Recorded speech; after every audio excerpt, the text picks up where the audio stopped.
బాబు అన్నా నువ్వా ఎప్పుడు వచ్చావు? అదే నువ్వు దుర్గను కాఫీ అడుగుతున్నప్పుడు వచ్చాను. పాపం దుర్గ ఇంట్లో లేనట్లుంది. తీసుకురా.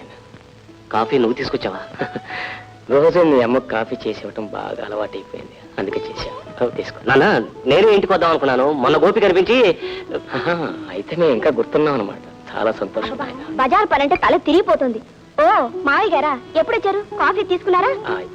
నేను స్నానం చేసి వస్తాను, కాస్త ఫ్రెష్ గా ఉంటుంది. మళ్ళీ మర్చిపోతానేమో, ఆ శంకలాల్ సేటికి 6,000 ఇవ్వాలి. వాడేదో పెద్ద కొంప మునిపోయేట్టు రోడ్డు మీద కారాకి మరీ గొడవ చేశాడు. ముందెళ్ళి ఆ పనేదో కాస్త చూడండి.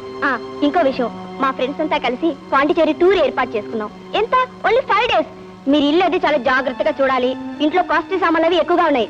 మరి నేను ఇంట్లో లేను కదా అని మీరు ఊరి మీద తిరుగుతారేమో. అన్నట్టు ఇంకో ముఖ్యమైన విషయం, నా కుక్కలు. వీటిని చాలా జాగ్రత్తగా చూడాలి. టైంకి పాలు అది ఇవ్వాలి. నేను ఇప్పుడు స్నానం చేసి వస్తాను.